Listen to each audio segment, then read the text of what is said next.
Hi, everybody. Good evening. Welcome to the webinar. It's May 20th, 2015. Tonight's webinar is about the cause and effect thinking error in parenting. And this goes way back several years where at the end of each webinar, and if you've seen some of the older archives, you'll recognize this, I had a slide that said not cause and effect. And what it was for me is a reminder to remind parents that the parenting principles that we talk about and that I teach here aren't necessarily to say that if you do all of this right, if you get it all right, then everything is going to go well with you, with your family, with your child. But they're healthy principles that give you the best chance at having clarity, at having peace, at having a true center or a center that you're aware of, and to be able to provide your child the best chance, the best environment, the optimal environment, or close to it, close as you can come to it, something you strive for your child. So that's really where it comes from. And that came from before that several of my early webinars, parents emailing me and texting me saying, or messaging me saying, I feel so guilty after watching your webinars. And this is an interesting concept because even when I finished my book, and there are plenty of jokes to be made, especially in my family about me writing a parenting book. And if you've read it, the idea is it's not about getting it perfect or getting it right. It's not about making no mistakes. It's about constantly asking yourself difficult questions and being on the road where you're aimed towards trying to be the best person that you can be in this process. I was having a discussion with my oldest daughter last night, and she was describing how some of her friends will ask, "Is your dad a great dad because he's written this parenting book?" And she'll kind of laugh at that. She'll say, "That's not really what it's about." And it's this idea that again, my goal as a father is to be the best that I can be every day and to pick myself up after I fall. And I was saying to my oldest daughter last night, it's amazing for me to think about all the education, all the training that I've had and that I give around parenting, and I can mess it up with the best of them. But it's my work and it's my project and it's not hers. And the more that I can own that and live in such a way that I own it, the better it is for her. So that's really what this work is about. And so this idea, this webinar really does have roots back in a lot of my webinars, a lot of my education, and really what I think is at the foundation of all healthy parenting education, which is talking about what principles, what skills, and what tools we can, and still understanding the relationship between healthy parenting, enlightened, inspired parenting, and the children that we have and the problems and the struggles and the successes that they have, that they go through. So what is this cause and effect parenting? It's basically this belief that if you do the good thing, the healthy thing, that it guarantees healthy children and healthy choices by children. That's the basic idea. And it really does oftentimes seem to be implicit in parenting education. And I've found myself over the years sounding like that's what I meant. And I think it's especially true when you're talking to your evoke therapist or you're talking to your child's therapist or your family therapist, and in response to some area that the child is struggling in, there seems to be this coaching or suggestion that if you just do something different or do something right, that it's going to change. It's not that far, it's not that different from when I hear children opening up and talking about some new discovery, some new awareness they have out in the wilderness. And I hear staff and others say, have you told their parents this? Have you shared this with your parents? And in that question, there is another implication that if they tell their parents, it's going to go well. Their parents are going to understand and listen and respond the way that they want them to. And they may not. But that doesn't mean that they shouldn't tell them. That doesn't mean that it's not advised for all of us as parents to try healthier parenting techniques. But we have to separate what I like to call the coincidence of being a good parent and raising good kids, right? That there are still, and we have to think, we have to remember, and it's going to be so liberating. We're not going to take ownership. We're going to be less defensive and less reactive. We have to remember that after all we can do, it's really up to them how they respond. And I've used this analogy now for 20 years, and I'll ask it again for those of you who haven't heard it. Whose job, whose responsibility is it for you to get a raise at work? Who's ultimately responsible for you getting a raise at work? You or your boss? And many people, because they're self-starters and motivated and successful, would answer the question, I'm responsible for that. And we know that that's not true. That doesn't make logical, rational sense. It's your job's responsibility, excuse me, your boss's responsibility to give you a raise. Now, if she recognizes good work, if she's a good boss, she'll give raises if there's money to give it.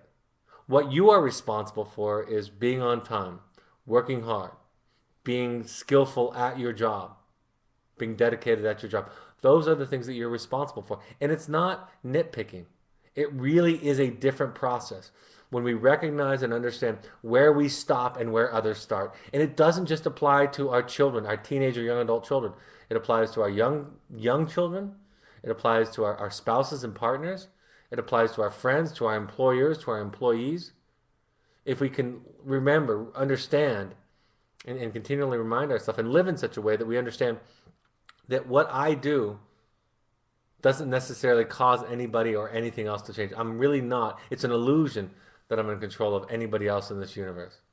So the job raise analogy is a nice metaphor to illustrate the idea that you're responsible for healthy parenting, but you're not responsible for raising good kids. And simply having that thought that we are, and we all have it at times, simply having that thought causes a problem in attachment, in recognition, and in the parent-child relationship.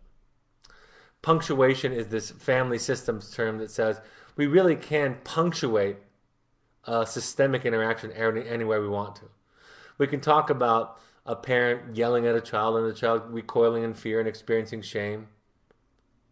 Or we can talk about the fact that the child might have a temperament that is difficult, that is challenging to many people, including the parent. And so the parent ends up experiencing a lot of frustration, which might end up in them blowing up or yelling, which might end up in the child recoiling, which then might end up in the child acting out, which then might end up in the parent walking away in frustration. So the idea of punctuation is that when you look at a system, you can punctuate it anywhere you want. And it's really arbitrary to some extent. But we will punctuate it at times to illustrate some dynamics, to illustrate what the dance looks like. But we needn't be tied to, married to this particular punctuation, this particular interaction, as answering all the questions that tell us about the system. The principles of equal potentiality and equal finality suggest this. You can come from the same end with different beginnings. And you can come to different ends with the same beginning. So simply put, an abusive parent can raise both a child who helps and is compassionate with children who have been abused, and also can grow up to be a child abuser. You can have a very kind parent, and one child ends up to be abusive and disrespectful, and the other one ends up to be grounded and healthy. So we know that about systemic processes. We understand that it's not predictable. It's not simple cause and effect. And family systems, really coming around in the 1950s and 60s, really challenged this notion that individual psychology seemed to suggest, where you could define or back into understanding what a parent was like from the symptoms or the health that we saw in a child. But this was a shift. And it's a shift that now, today, it's a shift that they taught me in school. And I came into this field, and there was even resistance to it, even though it had been 20 or 30 years since it had been uncovered and explained. But now it's something that we all talk about. We all talk about this idea of systemic interactions. Family systems theory does not place a great deal of energy into discovering the etiology of problems, the cause or origin of problems. Family system theory focuses on what is reinforcing and maintaining the dance, de-emphasizing blame. Family systems theory is forward thinking. And this is another key principle in family theory, family systems theory. We have to get out of, even when we can understand by punctuating a certain interaction, a simple idea of this seemed to lead to this, or a simple idea of cause and effect. It's important that we remove this idea of blame and shame. And that is not the same principle.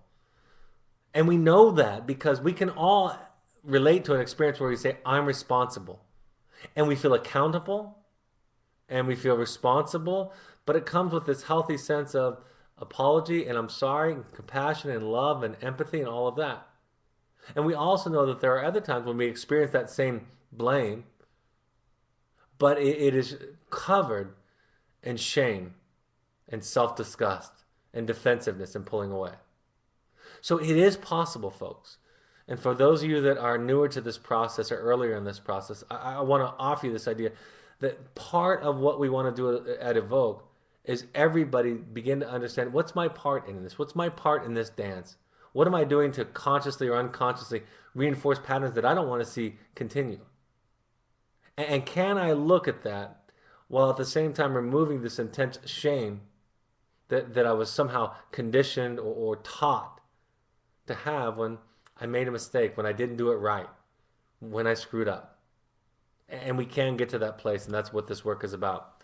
So where does it come from? Where does this intense idea come from that cause and effect is the way that we think about human behavior? It comes from our own development. It comes from our own upbringing. Healthy attachment requires a clear and distinct sense of self on the functional mother's part in order to see and distinguish the child and her needs. So that's the ideal.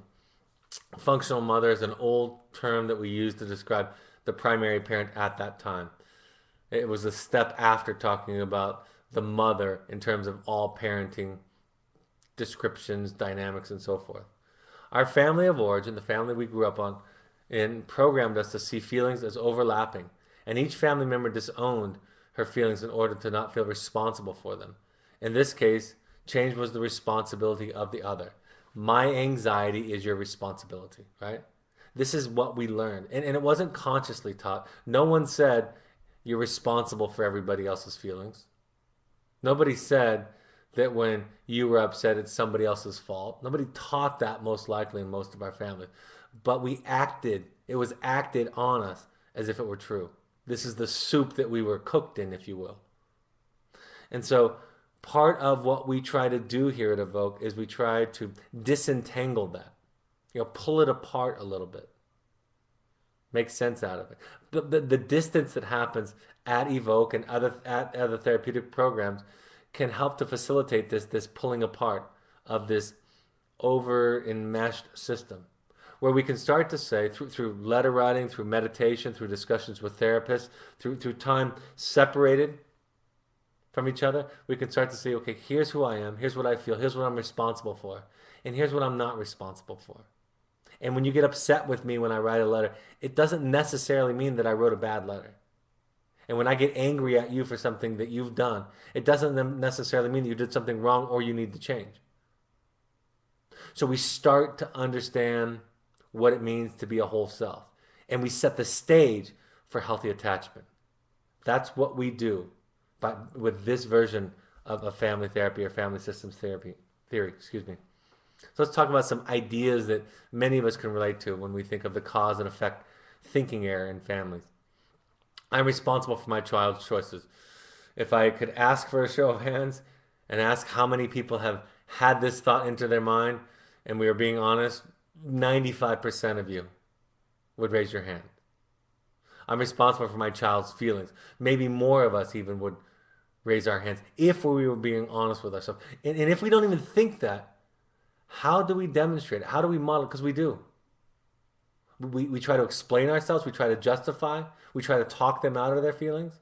When somebody gets upset or mad with us, particularly our children, do we just listen and hear and just see them? Or do we do anything else? And all of those other things that we do likely suggest to them unconsciously, because we're really believing it unconsciously, that I need to do something about your feelings. Something we practice in my family, particularly in my marriage all the time, is you don't have to do anything. I can't tell you how many times my wife says to me or I say to her, you don't have to do anything. It happened this afternoon. Something I was upset or frustrated about. And she was great at listening. And then she went into very gentle and nice and loving problem solving. And I said to her, you don't have to do anything. I'm just upset. It's not about you. It's going to blow over. And it's okay if I'm just upset at this moment. And she recognized that as our pattern, not just our pattern in our relationship, but our pattern from our own childhood, from most of our childhoods. And she gave me space, and in 5 minutes later, the mood had passed. We ask this question of ourselves oftentimes when we get to this point. What did I do wrong? It's a good question. It's a question that I think I want everybody to ask all the time. But I want to ask it and I want to answer it independent of what your child did, right? We can recognize, and I think there are moments like this when our child arrives at Evoke or any of the therapeutic programs out there, and we can fall back on ourselves and say, well, what did I do wrong? Where did I go wrong? The danger of that process is that it leads to a lot of guilt. It's short term because it's tied to the child's success or failure. And it doesn't necessarily lead directly to awareness about what I'm doing that's healthy or not healthy. It is a question that I want all of us to ask all the time. But I want to break that unnecessary and unhealthy link between that question and our child's success, ultimate success in life. But just be asking it all the time. I have 3 children, 2 of which are doing fine, so I must be doing something right. I hear that in early phases of people's experience at Evoke. When they're introducing themselves at the first time at a parent meeting. And it just, of course, just oozes of guilt. And this idea that it's about you, right? There really is this narcissistic flavor to this idea, right? Everything is about you. Everything is about the parent. You're the center of the universe, the cause of everything good and the cause of everything bad. Congratulations on your child getting into college or achieving X, right? I've shared this story, shared my own personal story of people congratulating me for various accomplishments with my children. And the longer I've been doing this, the more strange that sounds to me. The more odd that is to congratulate me for their choices and their hard work. And I've made plenty of mistakes. Now, if somebody said, congratulations on not reacting to your child's mistake today. Congratulations on taking a time out when you were upset yesterday. Congratulations on listening. I just saw you listen really well. If they did that, I'd say, thank you. I've been working hard on that. But to congratulate me for somebody else's choices? The more I say it out loud, the more crazy it sounds to me. And what does it tell the child about who they are? It doesn't tell them that I love them. It tells them that I'm over-identified with them. And like I've said before, to be over-identified is to lose connection altogether. Because over-identification means that I don't see them, I see me in them. I feel and I think what they think, and I lose them.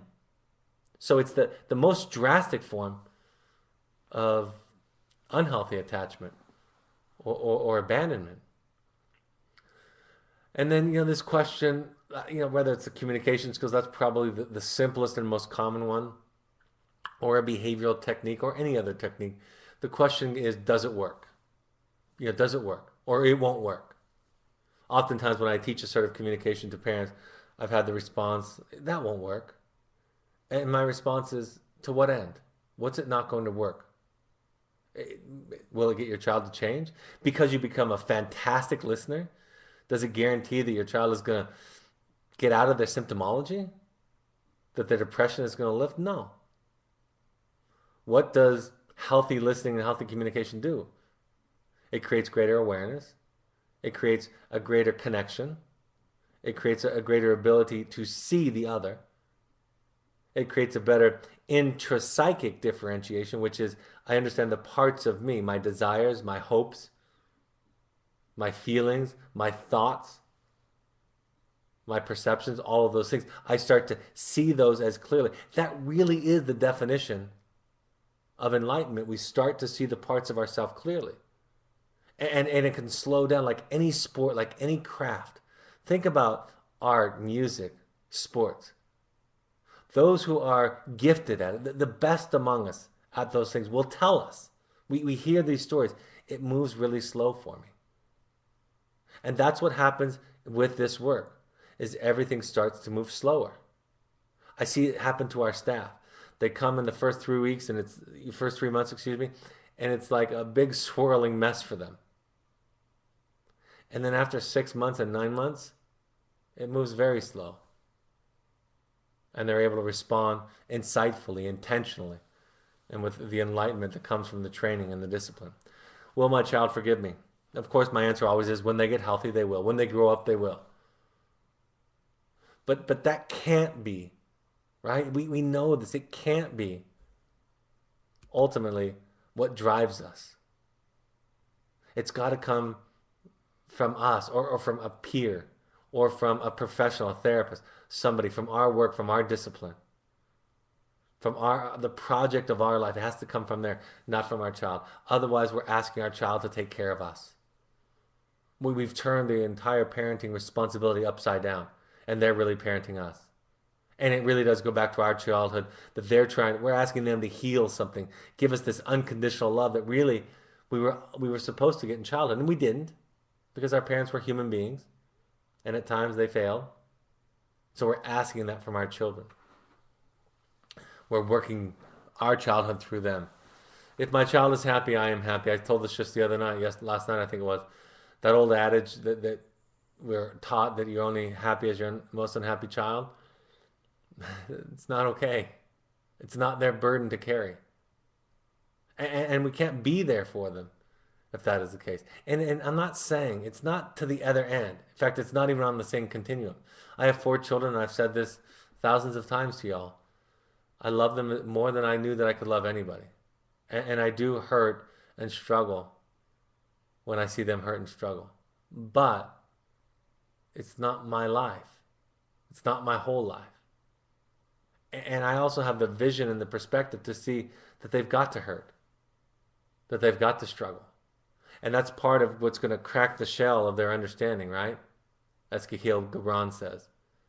That pain is part of what's going to allow them to get rid of something that they don't need anymore in their life, some part of them, and grow some new aspect, some new characteristic or skill that they need. And the better that I can do that, the better that I can detach in a healthy way, which of course means to be attached, the better that I can be clear about this, the more I can provide that safe container, that safe space, that safe relationship. What did I do to make them this upset? I made them upset. We simply ask our clients, our students, to stop using the phrases made me. You made me mad. This made me mad. And it's a slight shift. It's not this idea that we choose our feelings consciously, because we don't. Not really. But they are ours. So it's I feel this way when this happens. And I've been taught this I feel this way when thing for over 20 years, 30 years, maybe 35 years. They sent me to therapy early. I've been taught this for decades now. And nobody ever explained that it was a shift from ownership and away from blame.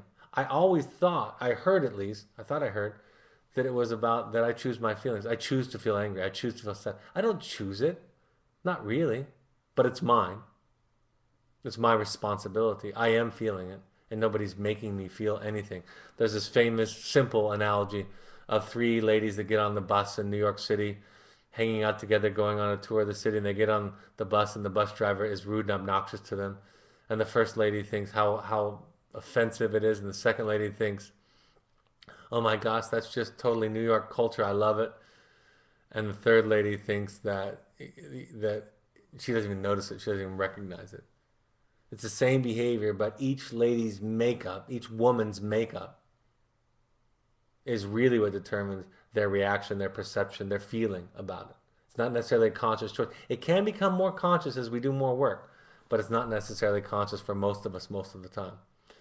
I talked about this idea of removing the language, you make me mad, happy, mad, or worried.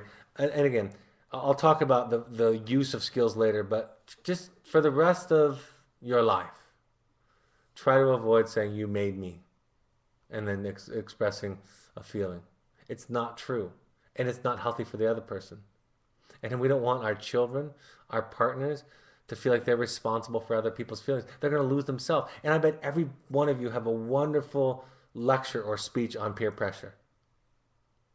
And yet, how can you cope with peer pressure if you feel responsible for everybody else?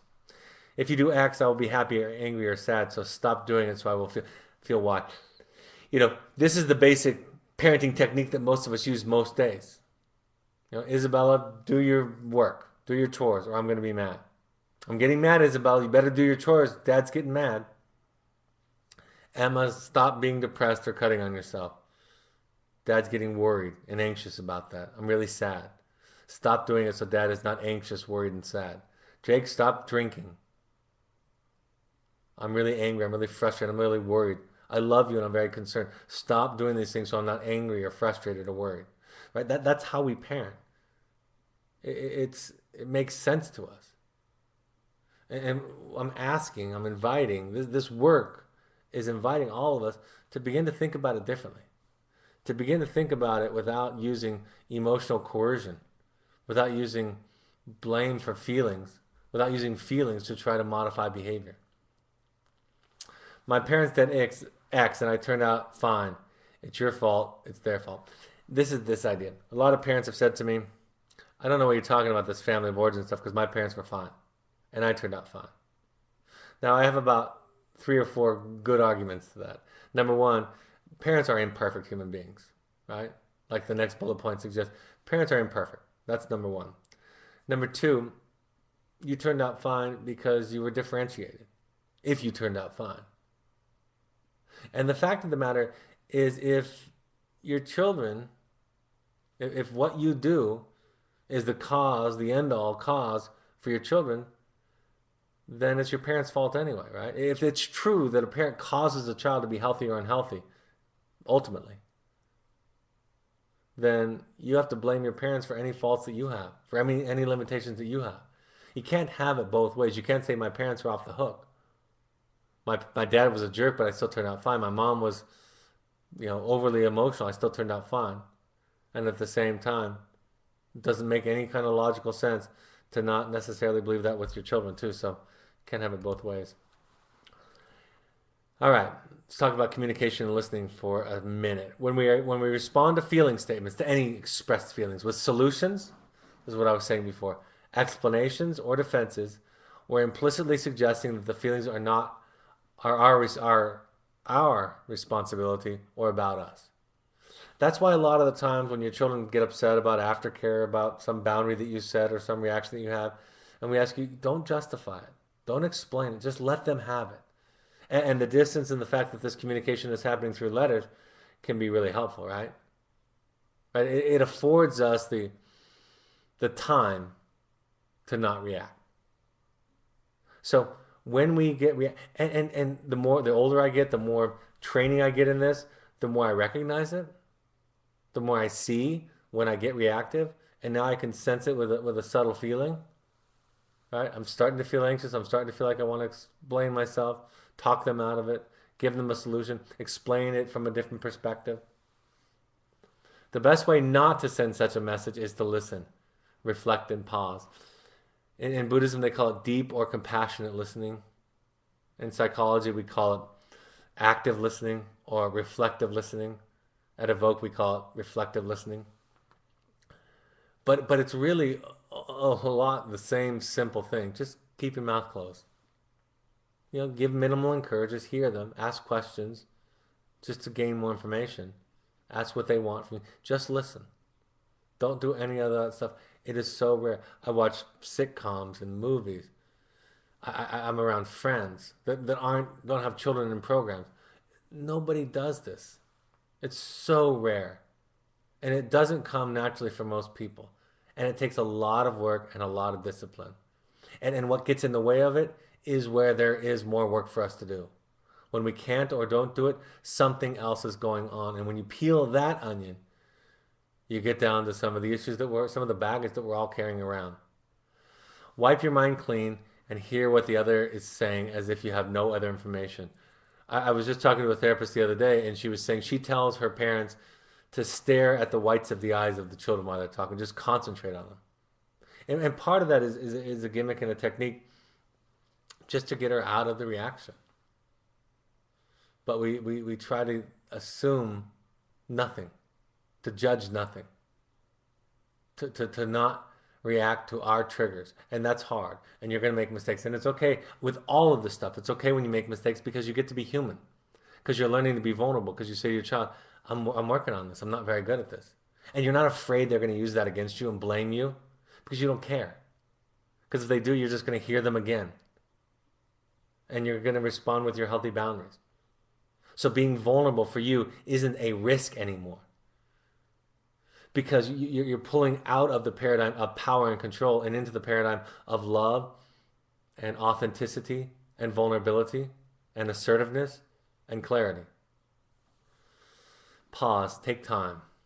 You know, the older I get, even though I've been teaching timeouts for 20 or 30 years, the more often I take timeouts. And there's this technique that I've learned recently, which is when I think someone else in the family needs to take a timeout, it's almost always me who needs to take it, right? Because me thinking someone needs to take a timeout is the step right before I blow up at them because I think they're being inappropriate. So pause, take time, walk away. It, just take more time. You'll re-engage the frontal lobe. You'll re-engage your resources. You'll pull away from the limbic system, from the emotional part of the brain that's reactive, that's fight or flight. And you'll have a much better chance of responding and connecting in a healthy way. Ask the other for what they want and be reluctant to give it. And by be reluctant to give it, people don't know this. Not in the moment especially. Even me, we don't know. We're asking for something we really don't want. I want to know your opinion. I've just shared something vulnerable or fairly intense. I want to know your opinion. I really don't. And you know how you know that? It's because when you give it, I blow up at you. We get into an argument. Tell me why I can't come home from Evoke right now. Tell me why I can't come home at the end of the program. Tell me why I can't call my mom and dad. Tell me why I can't write my boyfriend or girlfriend.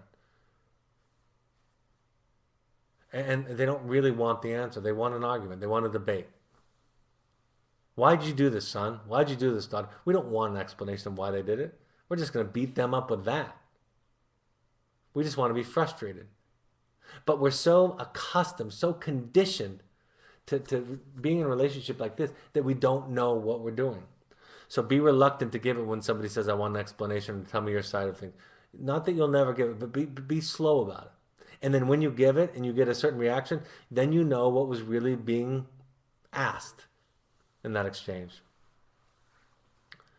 You know, ask them for permission to react or respond.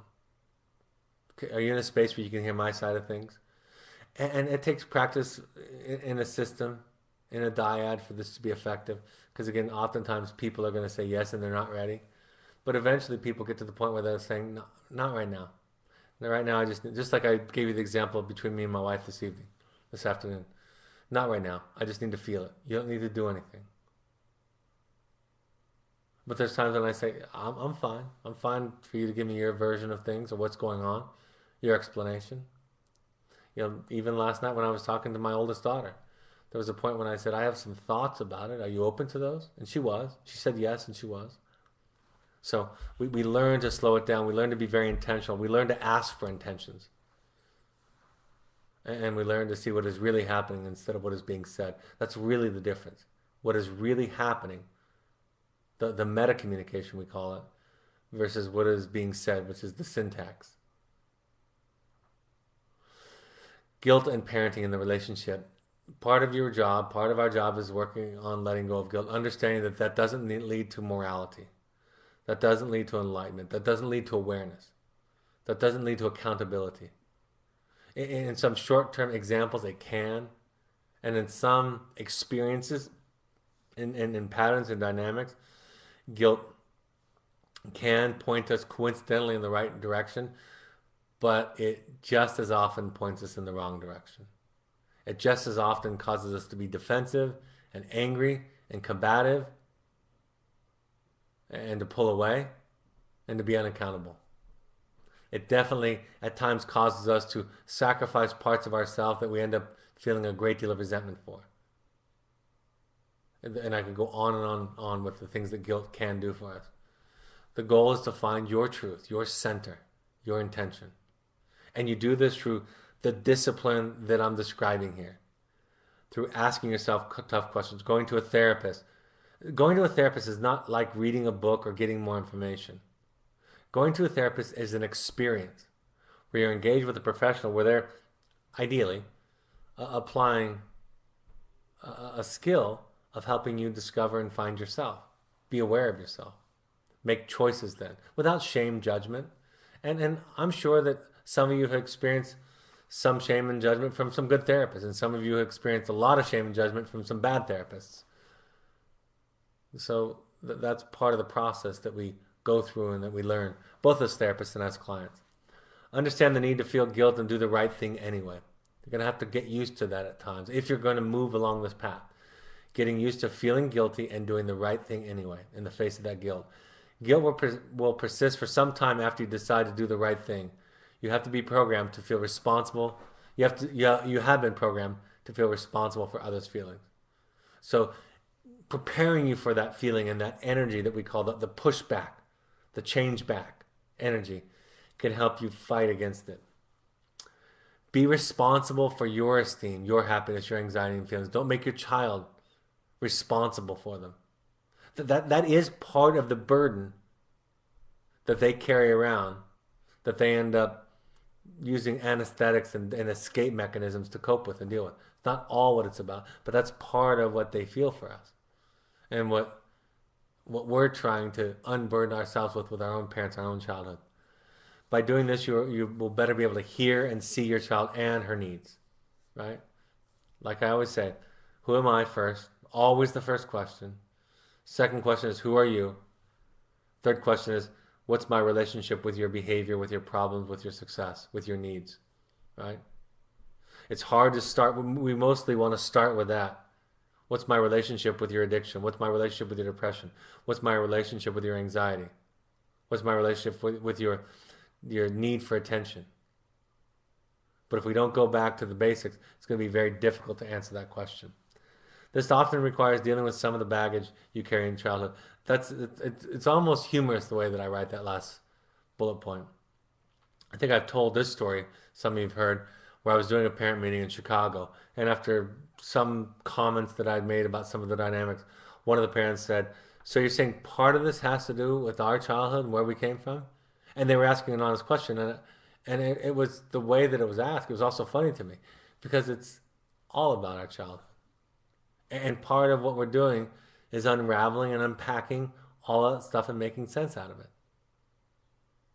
And we can find this, what the experts call earned attachment, meaning that we work for it to gain this capacity to form healthy attachment with others by making sense out of our past.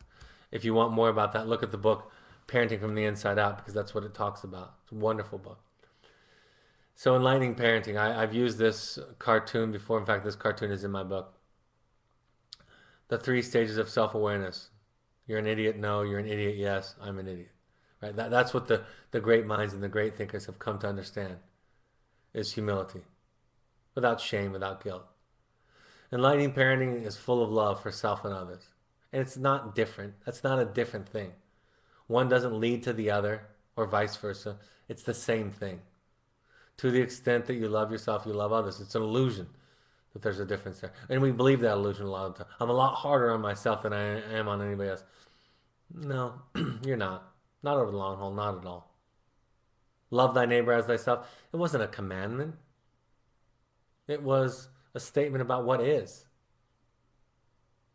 People will say you have to serve others to care about yourself. Other people will say you'll have to love yourself first before you can truly give. And my answer is you can find either through the other because they're the same thing. Enlightened parenting forgives. Doesn't need to build a wall to protect itself because it feels hurt and pain. It values it because it knows that it's the other side of love. It's the other side of caring. That's the other side of being a human being. It's void of guilt, or at least it tolerates it. It walks through it and into it, works through it. It can be very painful, of course, at times. This enlightening parenting ideas, all the things that I'm talking about, this counter to the cause and effect thinking error in parenting, can be very painful. It seeks to find the self in oneself and in others at the same time. I like a few of these quotes and clever sayings that I wanted to share with you. The 3 C's from Al-Anon, or Codependence Anonymous, are: you didn't cause it, you can't control it, and you can't cure it. And these are mantras or slogans that they offer so that you can learn to kind of reprogram yourself. Alcoholics pick up the bottle, codependents pick up people. Take the me out of blame, and all you get is blah, blah, blah. Einstein said, listen not to criticisms or accolades. This is kind of like what I was describing earlier. Both take you off your path. Both take you away from your center. Both take you away from awareness. Accept that you did the best that you could with what you had at the time, but it no longer needs to be that way, and forgive yourself. It's this idea, this dialectic, these seemingly opposite statements that aren't necessarily opposites, which are, I'm doing the best that I can and I can do better at any given moment. And of course, you can't control the wind, but you can set your sails. That's really what we're trying to do to reposition the idea of parenting, the idea of parents, the parents that we're trying to. It's hard work. We struggle at it. Every phone call that I have with parents, every phone call, parent coaching, every session that I have with one of our students or clients, I don't get it all the time. But I'm involved in the project. I'm working on it. I'm vulnerable. I make mistakes. I get defensive. I say stupid things. I say really unenlightened things, and I come back the next week and I try again. And I say, I'm sorry, boy, I was an idiot. And they learn to just be human by the model. So what are the take-homes? Listening is a take-home. You're really reprogramming yourself. This is really a new way. Early parents or parents that are earlier in our education, oftentimes after one parent meeting, I had it happen at the last parent meeting I did. They came up and said, that was confusing. She actually had my book in hand. She said, I hope your book has more examples, and explains it because that was confusing. It is at first because it's a paradigm change. And paradigm shifts, paradigm changes aren't a 15-degree turn. They're a 180. Nothing is recognizable. So the way that we're talking about this, the way that I'm talking about this, will eventually become easy to understand and make a lot of sense and resonate. And what you'll realize, like a lot of things, is you knew a lot of this all along. You had forgotten it. Somebody talked you out of it, but you knew all of this stuff. Skills change us, right? Skills don't change our children, they change us. Skills challenge us to think about things a different way. They block us, interrupt old patterns, old unconscious knee-jerk reactions. But they in themselves aren't the thing. They're just the schoolmaster guiding us. George Orwell, this was a quote in my 10th grade English class up on the wall. If thought corrupts language, then language can corrupt thought. And my application to this in parenting today is, we all know that if we have a different thought or idea that we can change our behavior. But there's something else that Mr. Orwell suggests here, and that is that a behavioral change, right? What we say, how we say it, can actually change the way that we think. Can both corrupt our thoughts and improve our thoughts, raise our thoughts. Letting go, ultimately this is a letting go and turning it over to them. They won't like it at first because part of that knot that you have formed together with them is comforting. Part of it is familiar. Part of it is what allows them to pull and jerk you one way or the other. So at first it'll feel like terrifying. It'll feel scary. It'll be frustrating. Nobody in your life is likely, or at least don't wait for this, going to give you a standing ovation and say, thank you for healthy boundaries. Thank you for finding yourself. Thank you for finding your truth. Thank you for being assertive. Thank you for letting go. Thank you for healthy. That's not going to happen. They're going to say just the opposite. And you're going to do it a little bit messy anyway at the beginning. Harriet Lerner calls it the obnoxious phase. The early phase where our skills are ahead of our insight. They're ahead of our internalization. So you're going to learn to ultimately turn it over to them and a higher power and just say, I'm going to do the best that I can, and I'm going to watch you, nurture you, protect you as much as I can. Going to have boundaries, but I'm not going to be responsible for it. I'm going to be responsible for this. That's what I'm responsible for, and that's my shift. You're creating a new differentiated self, and this allows for intimacy and connection. The best gift. There's no close second. Attachment and seeing your children really seeing them, containing them is what we call it in psychotherapy. That's the gift. That's the greatest gift. And it takes a more differentiated self, a person who's done more work, who's looked at themselves, who understands themselves. And then you get to decide who and how you'll be in relationship with them and their problem.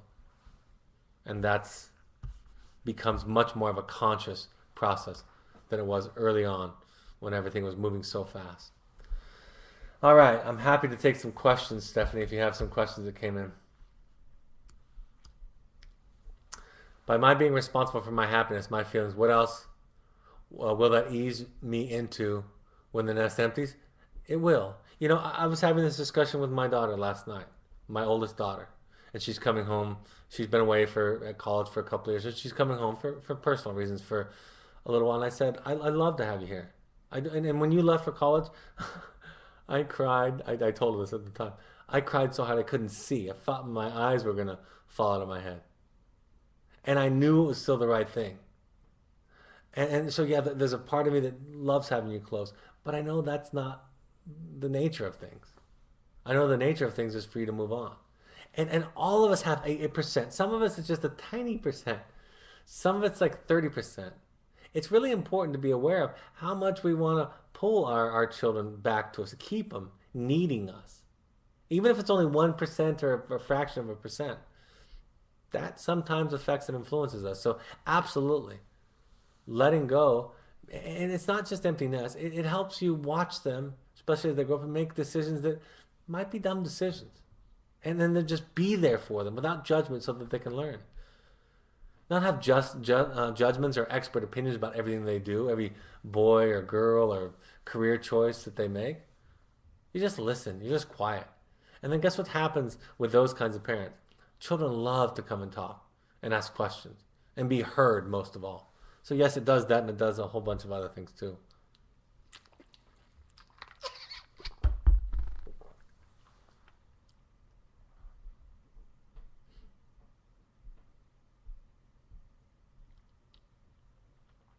That's it. All right, folks. Thank you for joining us. A couple of announcements coming up. We have some changes. This is my book. Talks about all the things we've talked about tonight. In fact, this is one of the chapters out of the book. The intensive and workshops, I made some changes. We had to postpone. So here's what our workshops are called. We have excuse me, the intensive and workshop. The workshop is the 2-day workshop that Dr. Goddard runs out of our St. George location, St. George, Utah. The heroic parenting parent intensive is the one that I run. That'll be June 25th. We had to move the one that was at the end of this month to next month.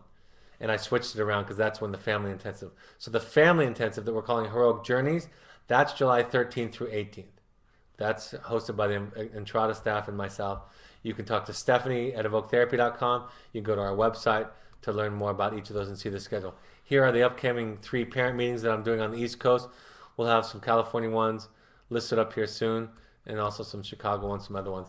Here are the support groups that we want everybody to go to, at least 6, any combination of 6. Just give it a try, at least 6 times.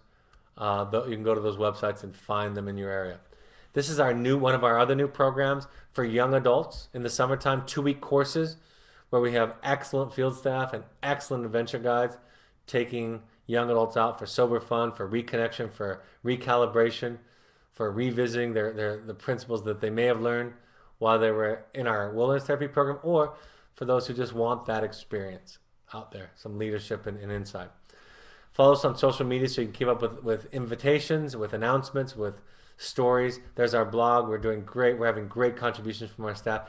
Here's the Amazon Smiles book page. If you go to this book page, you can actually buy books, same prices as on Amazon, only a percentage of it goes to charity to help people who can't afford treatment. The next webinar will be May 25th, 6:30 p.m. Mountain Time. So that's this Monday, 6:30 p.m. Mountain Time. Stephanie tells me there's 2 more questions. Happy to take them before we close, Stephanie. I understand that we cannot use the expressions that you make me so happy when you are happy, but is there anything wrong with saying I'm happy that you are happy? No, that's fine. It's the shift is just from cause to ownership. I'm happy when you're happy. I'm glad that you're happy. That's perfectly appropriate. And it's subtle, but even shifting that language, taking the make me out of it a little bit, will start to. This is the most important thing. It will change the way you think about feelings, especially if you can practice when they are mild and pleasant, like this one. So yeah, oh, it's not choosing, it's ownership. So it's from. I can say I'm happy when you're happy. I'm sad that you're sad, but not you make me sad. I mean, I can say anything I want actually. So it's not a can or cannot. It's just what am I trying to accomplish? Am I modeling healthy, assertive communication? Am I modeling a healthy relationship with the language that I'm using? So that's a more appropriate way to describe the shift in language. I live with a fixer who wants to fix everything like emotions. It's frustrating. How do I get the message across that this is not helpful? Ideally, they're going to listen and they might not change. It's like we tell the children, your parents may be crazy the rest of your life. Like we tell the parents, your children may be crazy the rest of your life, so you can't control that. I think you can just take care of yourself. And this, you can explain what you need. And the best way to explain what you need is not to use you messages. You are a fixer. And I'm going to exaggerate to illustrate the point. It sounds more like, I have this crazy thing where I just like to sometimes feel angry. I get through it, but I like to feel angry. It's not you, it's me, and I just need that. It's the example that I use where I say to my kids, the house is going to be this clean because I have OCD and I like it this clean, and it's because my mom screwed me up that way. So, and I don't necessarily believe that or not, but what I'm demonstrating by making it an I statement instead of you statement, which in nonviolent communication they describe as violent communication is the communication that blames and points the finger. Nonviolent communication is where I talk about my needs. You're just describing your needs. You're not describing right or wrong or healthy or unhealthy or telling him how screwed up fixing it is or telling him that he's discounting you or telling him how unhealthy of a communicator he is and that he comes from this family that asked him to all this stuff for her, all this stuff. You're just saying this is what I need. So that's the best way to talk about it. The most effective, healthy, and assertive way to talk about it. But we don't like to talk about our needs because that's vulnerable. We love to talk about what the other person is doing wrong because that's much less vulnerable. Is that it, Stephanie?